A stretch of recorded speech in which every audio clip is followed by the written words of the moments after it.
Hi everyone, welcome to another video. I haven't been uploading in a long time because I got sick and my voice wasn't right, and here's the kicker, it happened twice. So like I was fine for 2 weeks and then it came back again. That was over the Christmas weekend, so that was annoying, but I'm okay now. I'm fine, recovered, my voice now sounds normal, and we're gonna just so I recently was taking a look at some of the comments section about level design, the level design video I uploaded, and some people were slightly confused because they're like, it seems like these rules only apply more to a multiplayer FPS, and that's when it hit me. I forgot to put in the title, rules for level design in a multiplayer FPS. So I went back and just changed the title, so that hopefully people won't be confused. Now, obviously, when it comes to multiplayer games where you don't have weapon pickups, for instance, like loadouts and stuff in like your average military shooter, obviously, when I talk about weapon pickups, that doesn't apply to those kinds of multiplayer games. But when it comes to all the other stuff, like size of a map, or okay, I guess the size is depending on what kind of size team you have. Like if we're talking about where 16 people can play in a map, then of course the map can be big. But if we're talking about a 1v1 map, then maps shouldn't be too big if that's your goal, at least.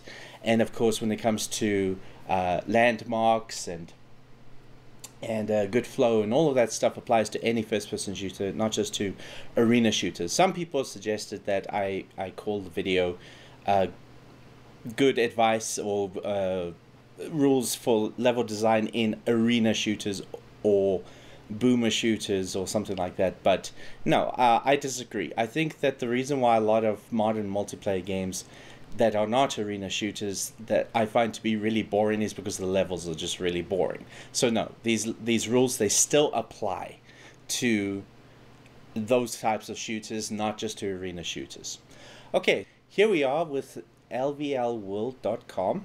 At least that's how I think it's supposed to be pronounced. So this website is basically the best place where you can download not just maps but also mods for Quake 3 Arena. I'm going to use Quake 3 Arena again because I think if I remain consistent and stay within a certain game, then I won't contradict myself. That being said, in the future I'd like to expand. I'd like to extend to other games such as Doom, such as Unreal, all of that good stuff. But what I've decided to do was to take a look at some of the best maps out there, top maps. Okay, now I've noticed that what I consider to be the best map seems to be a slightly different definition of what other people consider to be the best maps ever. So let's see. Oh, this is one I'm not familiar with. So apparently this is the highest rated map right here, and I believe that this is actually based on community votes, not necessarily based on the vote of the reviewer, which also gave it a 4.9. I'm actually excited because I don't think I've ever played in this map before. So what we're basically going to do is that we're just going to download it, we're going to explore the map, see how it holds up against those 5 rules of multiplayer FPS level design. So let's do that. Every once in a while something catches my eye and I'm like, oh, I haven't seen that map before, and sometimes I like to take a look and see if it's any good. 4.4, that's a pretty good score. Anything that's above 3.5 is a good map. So it's not like how people think that, oh, out of 10 7 is average. No, that's not average, that's above average. 5 is average.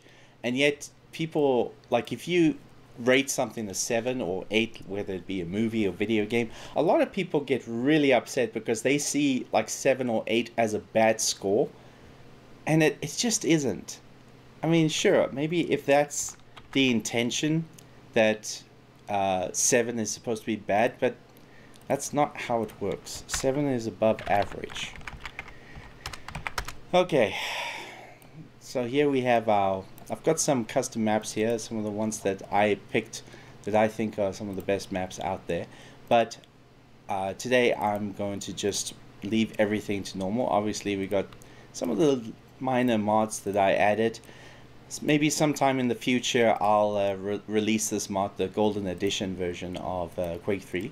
But it's not there to compete with other Quake 3 mods. It literally is just it's for a completely different kind of community or fan base.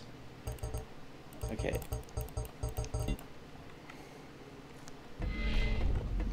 Okay. So, if you guys forgot what the rules are, or maybe you haven't seen that video, I'll just put it up on the screen here. You can quickly run through it. I might revise some of the wording, but ultimately the rule sets are pretty much the same. Okay. It's going to take me a while to just take in this map and just to see if it's got good flow and all of that stuff. Okay, what's the point of this? I guess it's really nothing. Oh, I see. Like, you can fall down there and not take fall damage. That's cool. I like that. Yeah, water is a very difficult thing to get right in Quake 3 because why would anyone jump into water where you become an easy target because you swim so slowly? Okay. So, there's a lot of things I really like about this map. Okay, so here we got lightning.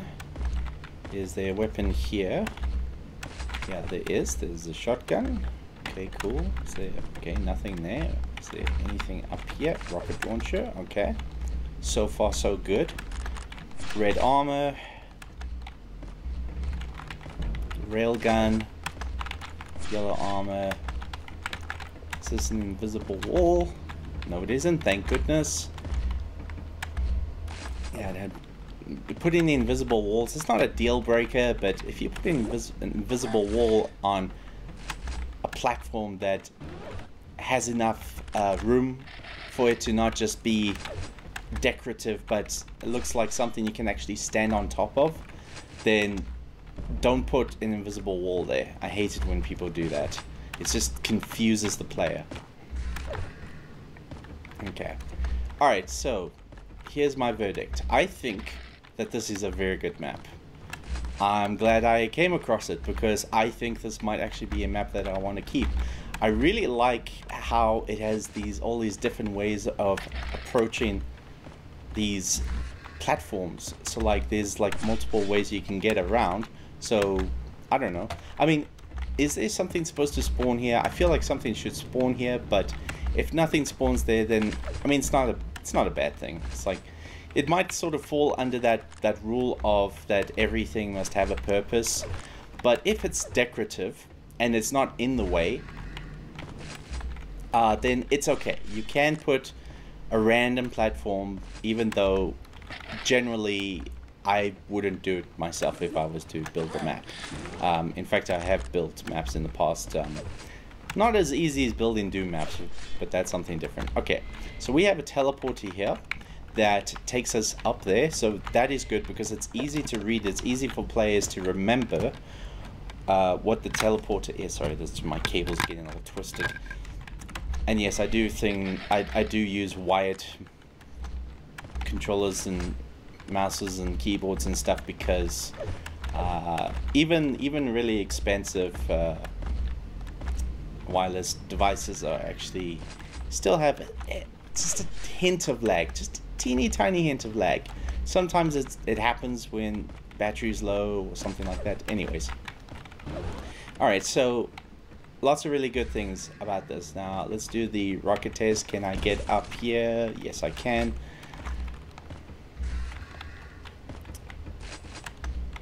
Okay, does this place have landmarks? Kinda. Every room I mean, you could say that's a landmark, but I guess you could say that the rocket launcher in and of itself is a landmark. But yeah, I'd say that this is definitely a landmark. It's a bridge that goes over water. So you kind of, that means I know that there's yellow armor up here, because I know it's near the water. This pit here, I know that the teleporter's there, which is cool. Now there is another teleporter here. What's this water for? Is this also just to break your fall? Probably also just to break your fall, which is nice. Alright, so this takes us, just trying to get our bearings where we are. Okay, so it takes us up on the 3rd level. Okay, so it doesn't really take you to the other side of the map. The teleporter is really close, is right here, but it does take you 3 stories up. So that's still a very useful teleporter that's not confusing. I really like graphically, I mean, even though this is not the most important thing, there is a sort of threshold where you have to reach in order to have a map that looks good. This map looks better than good. It's a very nice looking map, especially for a Quake 3 map. But even artistically speaking, good use of lighting and colors. I like that the way that the lighting was handled, the light maps was handled. You actually have sort of these fake ambient occlusion going on here. Now that's just light maps. This engine cannot do ambient occlusion. Which is really cool. So that means they're using a more sophisticated lighting engine or pre-rendered lighting engine to create the light maps. So this map is nice looking, it flows nicely. I like the use of stairs because even though in Quake 3 Arena, because even though in some games ramps are preferable because you can actually move them up a lot quicker, in Quake 3 however you cannot move up a ramp very quickly. It doesn't change your trajectory. So stairs are actually preferable in Quake 3 over ramps.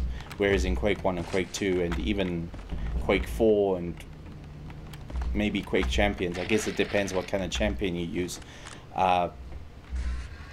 slopes are definitely preferable over stairs. But stairs are always preferable in Quake 3. Okay, so I totally get why this got such a high score. Would I rank it as the best map ever? No, but I wouldn't really take any points away because now we're just moving into territory of just a matter of taste and not so much that this doesn't keep all of the rules. It absolutely does. Every room has a purpose. There are landmarks. Getting around has nice flow to it. There's no snags because, like, you think that's like, oh, there's a pipe there. Can I get stuck in there? No, because this is when you should use invisible walls to make sure people don't get stuck in there. Even professionals mess up in that regard. There's so many places in, like, the Quake 2 multiplayer and the Quake 2 single-player campaign where you just get stuck because there's these little crevices that you can actually squeeze inside of, and then you just stuck there and you can't get out. So very good use of invisible walls. Now I'm not sure if I agree with this because this is quite a big gap. You could easily use this as cover, but I guess they just did that to make sure you don't get snagged on something, so that is a good thing. But in this case I would have made this shallow because it is pretty deep. A person could easily fit in there and take cover from an attack. So yeah, let's but you know what, that's not a big deal. Most people are not really gonna notice little crevices like that. But yeah, it's really good because you really can't get stuck anywhere. I'm trying to get stuck, trying to, you know, like, you know, these are usually the places in other shooters where you get stuck, but it doesn't seem like that's happening. Now that makes sense for that to be an invisible wall because that's a pretty high jump. That being said, it is a bit misleading putting a crate there because it makes you think you could go up there. I mean, obviously not when you face palm into a pole, but yeah. But even if you rocket jump, you can't get up there, so whatever, it's fine. But at this point, I really am just nitpicking. This is a great map. I'm so glad that I stumbled upon this. Makes me wonder if this is actually a pretty recent map. I probably should have taken a look to see how old this map is, because I'm surprised I haven't seen it yet. I've actually explored this the website like recently, like maybe a month ago, something like that. So yeah, really cool map. Gets a A-. Okay, let's take a look at some other really good maps. Wait, is that even the same author? Let's just make sure, because I'm pretty sure this guy's done many other stuff. Okay, this makes sense because these are literally all of the best maps. Man, this was uploaded in 2015. I cannot believe I just stumbled. I cannot believe I missed this map. I love this author. This map here is literally, in my opinion, the best sky map or void map ever in Quake 3, but that's just my opinion. This map, you can see it's pretty old. It's from 2009, which is ironic because this map is gorgeous, whereas this one is actually pretty ugly. And no, I'm not saying it's ugly because it's sort of like the hellish gothic style, but it's just, I just don't like the textures. The combination of textures in this map. This is a really ugly looking map, but I did love the layout. I think that this too is a very good map. It's just a bit ugly. Now these maps, however, all of these maps are very good looking. Now I don't remember this map. I don't actually remember liking that map too much to actually keep it. So let's find out and try to see if I can remember why it is I didn't want to keep that map. But let's go back to the top maps.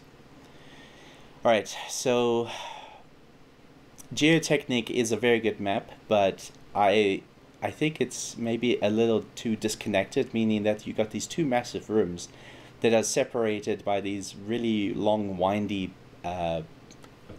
corridors. So trying to get around the map takes a little longer than it needs to. So let me pick another map. Yeah, I just want to try a map that I've never tried before. I don't recognize this one. Let's have a look at this one.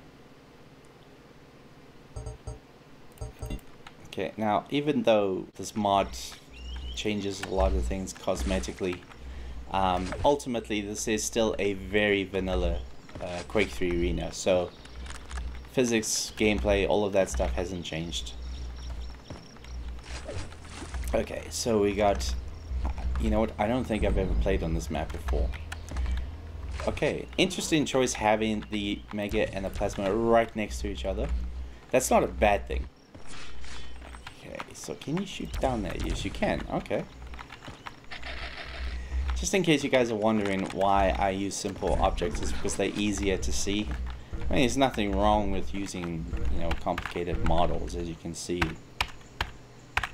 It's just easier for me to notice things, because when I critique a map, the last thing I want is to say, oh, there's no rocket launcher, and there's like one right in the middle of the map, but I just couldn't see it because the rocket blends in with the floor or something like that. Okay, so I've been running around a long time, and we've got all of the heavy hitter weapons here. Now, actually, when I play LAN multiplayer, and yes, we still do LANing in this household.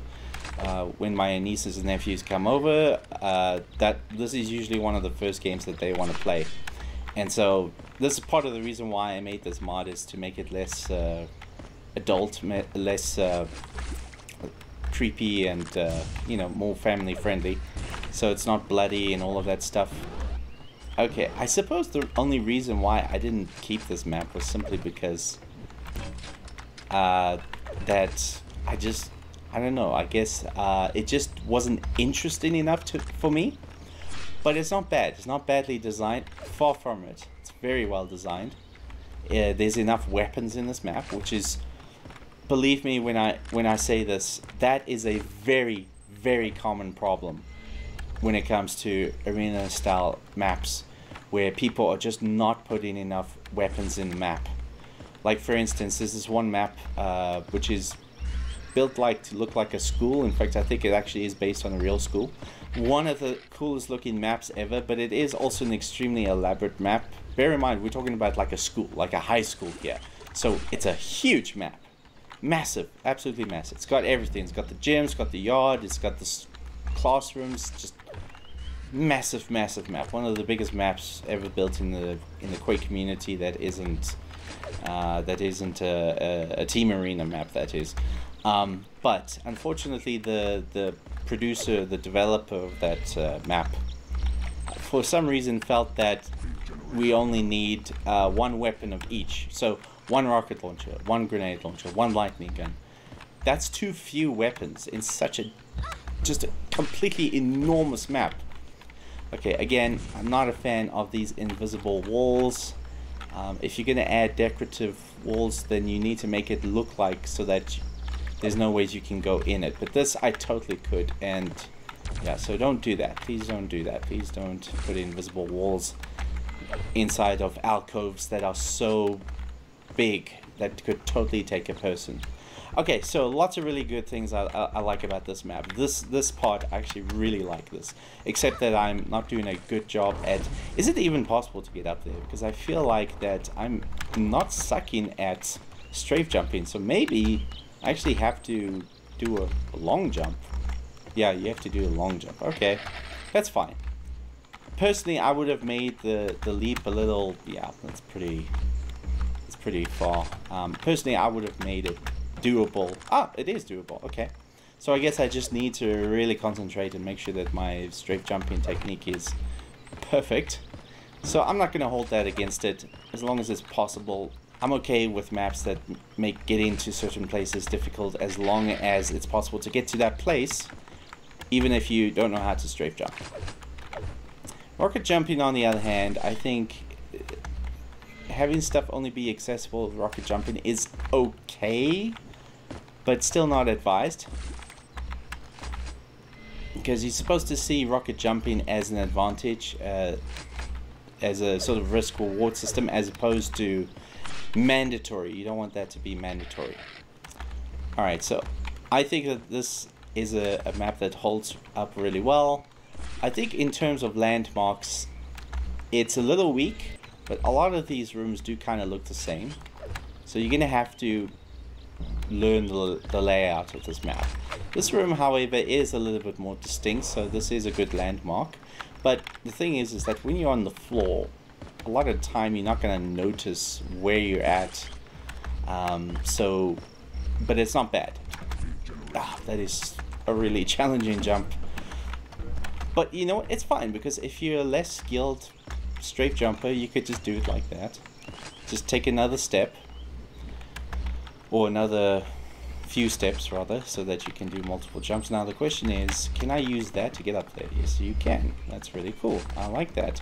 I don't think that was by accident. I do think that the developer made these columns intentionally this high so that you can just get around this map more easily. Like, let's say if there's a guy trying to shoot you there, so you can get up here. Of course there's a bunch of boxes here, but that's okay. I just need to aim right.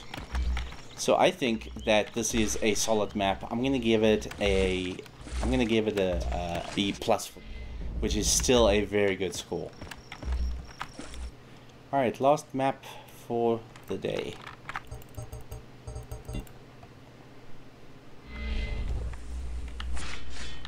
Okay.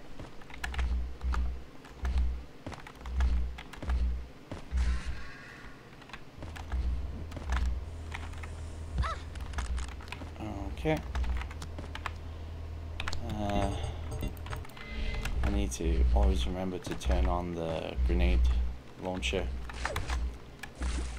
because when the kids play and they pick up a grenade launcher, they actually at a huge disadvantage. They think they picked up a really cool weapon, but the grenade launcher is so useless that it's actually better to just disable the grenade launcher, because so that the kids will because it literally is better to just use the machine gun than the grenade launcher, especially if you're not an incredibly skilled player, like a veteran player of Quake 3. Okay, that's cool. I like that. Teleporter. Wonder where that took us. Oh, it took us to a new room. I vaguely do remember this room. I don't remember why I didn't keep this map, because it clearly has landmarks. Like, this is a lava room. Up here you got the rail. Ooh, we finally have one of these. Can we go somewhere? Is there like a secret passage we can take? No? I guess not. That's okay. I think that this power-up is incredibly rare. people just don't like using this power up, but I think it's a good power up. I mean, don't have it respawn as often as, I don't know, like, wow, that was weird. Don't have it respawn as often as something like yellow armor or something like that, but I still think it's a cool power up and doesn't make a game unbalanced by just including it. Just adapt, just deal with it. I wonder if it's possible to get up there. Never mind, we have quad damage. Let's just wait for that to dissipate. Okay, cool. I can appreciate stuff like that. That, oh, I want to get up there. But, in my opinion, if it takes so much effort to get up here, I would reward the player with something better than just a stupid grenade launcher. So, I don't know, like reward the player with either a railgun or red armor or something like that. Because grenade is just like it's a whatever gun. It literally is the only bad gun in Quake 3 Arena. Unless we also include the BFG in that discussion, simply because the BFG is way too overpowered. Okay, this is a very common thing, having a shotgun look down into a little section there.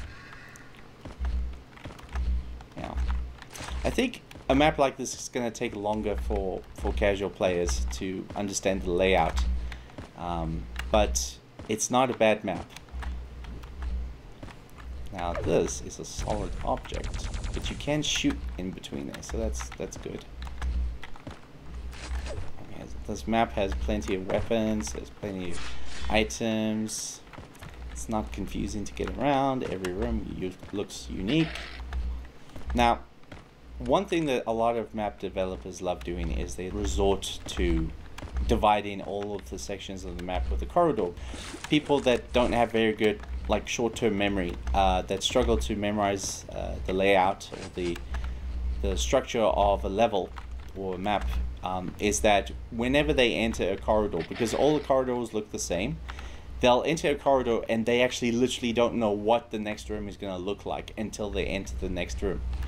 Because you enter a corridor, it looks the same, and you're like, oh, I'm here at the mega section. And then you go through a teleporter and you have no idea where you are, because that teleporter doesn't show you where it took you. In fact, I'm still not sure where it took me. I wonder, can I get up here? Okay, so there are stairs here, so that's fine. I think this map is very good. I just wish that he didn't just resort to these generic. I mean, this actually is fine. This is distinct enough, but when it comes to separating some of these other rooms, like you got these generic corridors that look the same, and you never know what room you're going to enter until you try to remember that the corridor that has the water and the broken tiles will take you to the, the quad damage, and of course the rocket. So now I have to also learn what each corridor looks like. So this is like a cratey type corridor, which takes me to another corridor. Each room is distinct. I like that this room is a different color from this room, which is a different color from, okay, well that one's also kind of like grayish turquoise. But then you have, these little details like the neon lights here. And of course these columns, just like the columns in camping grounds, it's memorable, it's easy to know where you are relative to the rest of the map. So I'm going to give this one a solid B-. I think that it is a very good map.